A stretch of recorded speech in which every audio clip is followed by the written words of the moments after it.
আজকের বিষয়বস্তু ফুলকপির বীজ থেকে কিভাবে চারা তৈরি করবেন। যে কোনো ফসলের চারা তৈরির মধ্যেই লুকিয়ে থাকে একজন কৃষকের সাফল্যের আসল চাবিকাঠি। তাই এই কাজটি আপনাকে অত্যন্ত ধৈর্য ও যত্ন সহকারে করতে হবে। প্রথমেই বলি, জল দাঁড়ায় না এরকম স্থানে ফুলকপির বীজ বপন করতে হবে, যাতে বৃষ্টির জল জমা হয়ে বীজগুলি নষ্ট না হয়। যে স্থানে বীজ বপন করবেন সেখান থেকে সমস্ত ধরনের আগাছা তুলে ফেলতে হবে। আগাছা পরিষ্কার করা হয়ে গেলে মাটি কোপানোর কাজ শুরু করতে হবে।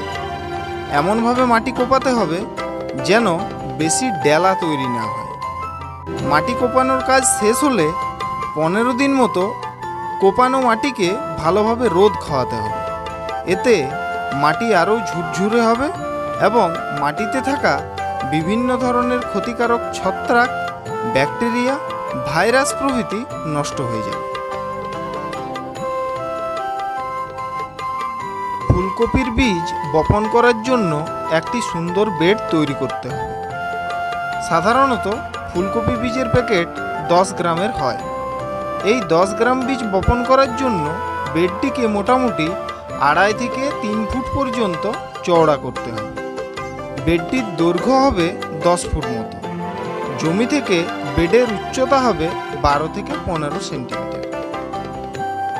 এরপর দৈর্ঘ্য, প্রস্থ ও উচ্চতা মতো বেড তৈরি হয়ে গেলে বেডের মধ্যেকার